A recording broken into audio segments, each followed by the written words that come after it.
Alright guys, this is the first online lecture for Connerland APUSH 2015-16. Today we'll be talking about New World contacts in the Columbian Exchange with my special assistant Ren, who will be popping in and out of these lectures as we go throughout the year. So the first thing we've got to talk about today is Native Americans pre-contact. Now you're not going to have to know a whole lot of stuff about this, but what you do have to know is going to be very important. So make sure that you note all this stuff as we go. Alright, so the first place we're going to talk about, or the first group we're going to talk about, are the Eastern Woodlands tribes, which, as you can see from this map right here, are located in the northeastern part of the country. You need to know the characteristics of these guys as well as how geography played into what they did. And the way that geography played into it is the fact that they could grow crops. So they were a mixed agricultural and hunter-gatherer community. Because of that, they didn't have to roam around a lot. They didn't have to follow animals like a lot of tribes in the country, so they could have settled permanent agricultural villages. They also had related family clans, and they were also, because of their location, the first to have conflict with the British. Alright, so next on the list is going to be the Great Plains Indians. Now these guys are going to be a little bit different because they're more nomadic than people on the eastern seaboard, and that's simply because of their geography. The fact that you can't grow a lot of crops, you can't produce a lot of agricultural products in the Midwest, or especially the places they're at. So they have to be mainly nomadic. They have to follow animals, and the animals that they're going to follow are the buffalo. Okay, I think I referred to the buffalo being the Walmart of the Old West, and that's because, as we'll talk about in subsequent chapters, that they used this animal for everything. So their difference is going to be they have to follow these animals no matter where they go throughout the year. And our last group are going to be the native tribes of the Pacific Northwest. They're once again going to be a little bit different because of their geography and the fact that they live on the coast, on the west coast. So there's a lot of fishing available. So they relied on more of a hunting and gathering style of subsisting themselves. Their climate, the geography, the fact that they're on the water gave them plenty of fish, plenty of wild plants in the forested areas, and they kind of just went at it like that. They were also able to use their geography to help with their ways of getting food, and the fact that they used the trees that were available to build long canoes, which they then took into the water and started fishing. So you don't have to know a whole lot about these three different groups, guys, but just be aware that the geography played a role in how they developed. Alright, so now that we got a little background on the tribes that were here pre-contact, let's go into some of the factors of European exploration and then what happened once these guys got together. Alright, so one of the things we've got to talk about are the factors or the causes of European exploration. Like everything else that we deal with this year with causation, we're going to talk about some short-term effects and some long-term effects and big picture and more specific. As far as the big picture, factors that went into play with exploration, the first one is going to be the technological developments that made this occur. Innovations in shipbuilding technology and navigation with the compass and the astrolabe and stuff like that. So before the actual motivations for exploration can come into play, they've got to have a way to make this happen, and that's what these technological developments are. And really, all it boils down to is as far as big picture components or factors of it are the three G's of gold, God, and glory, and that's what we'll be talking about going forward, using more specific factors to talk about these big picture things. So as far as the specific factors of what gets this exploration going, or at least the motivations to do it, first is going to be a rise in the urbanization of Europe. You have a lot of people moving into cities at this time due to various factors. The end of feudalism, which happened a little bit before this time period, but is still playing a role in it.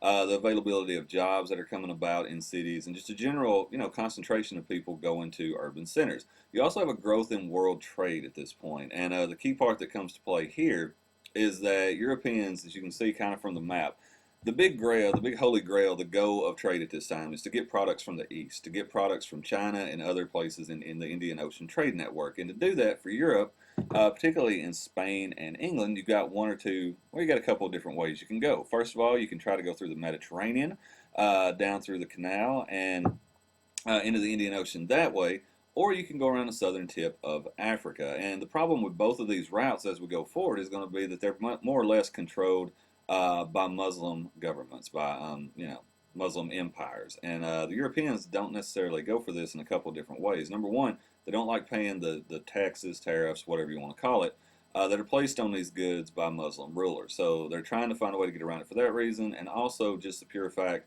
that they don't want to benefit Muslim lands in any way, because there's pretty significant rivalry going on between these religions in this part of the world. From the Muslim standpoint, they're putting these taxes, they're trying to impede European trade because they don't like the fact that Europeans are trying to Christianize their people as they come through. So really nobody's happy with this arrangement of trade, so Europe looks to find another way, so they decide to go another direction. You also see the rise of centralized nations. What that is going to do, number one, is it's going to pool resources. It's going to centralize wealth to where they can point it towards exploration or other ventures. Also, you're going to see national pride come into play to a certain extent with this, and the fact that people want to be first, like France wants to be first, Europe or England wants to be first to do something, Spain wants to do something. In other words, their power, their prestige, whatever it is going to be tied into how well they do at this. And then lastly is going to be the spirit of religious zeal that is going on at this period as well, that comes partly from the Protestant Catholic split from the Reformation. And what it's going to lead to is an impetus or a motivation to convert as many people as possible over to Christianity. All right, so our next topic, once the Europeans begin exploring, once contact occurs between natives and Europeans, you're going to start to see these exchanges. And our big picture term for it is called the Columbian Exchange. I'm not going to spend too much time on this, guys. You've all heard it before. We've covered it multiple times. So very brief, very quick, short sum up of the Columbian Exchange as we go. All right, so obviously the first question you got to ask is, what is the Columbian Exchange? Well, what it is probably the biggest, one of the biggest watershed moments in human history. This is something that completely changes the game for everybody that's involved with it. So it all boils down to the exchange of plants, animals, and diseases from one part of the world to another. And you start to see a lot of effects. You start to see both negative and positive as it goes. Three elements, as you can see, are animals, plants, and microbes or disease. All right, so looking a little bit at some of the goods, some of the plants, animals, and things that were exchanged from the New World to the Old World. Remember, as always, the New World is going to be the Americas. The Old World is going to be Europe. You don't have to know an exhaustive list of this, guys. Just pick out a couple of the main products or main things that are being transferred from one place to another, and you should be good. All right, so here's some of the animals that were exchanged during the Columbian Exchange. First of all, the ones that were over in the New World in the Americas before contact with Europeans, they don't have a lot of what are called beasts of burden. They don't have a lot of animals that they can harness their power and use for agriculture and stuff like that. Like they've got llamas and turkeys and animals that you really can't, do much work with. Once the Europeans come over, that completely changes because for the first time, you now have cattle in the New World. You have horses, you have chickens, you have pigs. A lot of the animals that we associate with our diet and things like that today were not here pre-European contact. Really, the main thing you've got to know when it comes to the animals is simply the impact it had not only on the environment but also on native culture and life. I mean, the environmental impact is going to be ridiculous, and the fact that they didn't fence these animals in; they just kind of roamed where they went, and as they roamed, they trampled native crops, they ruined other areas of it, and in some cases, led the Indians to starvation. Like, if nothing else, it completely disrupted their culture, and some of the backlash is going to be apparent as we go through this story. As far as another impact of the animals, particularly the horse, it completely revolutionized native life, particularly on the plains as we go forward, and the fact that for the first time they were more mobile, they could move at a higher speed, they could flank animals, they could hunt easier, and it also transformed warfare in the fact that there's a huge difference from fighting on the back of a horse versus fighting on foot, and it leads to the person who is on the horse having a huge military advantage to whoever they're fighting.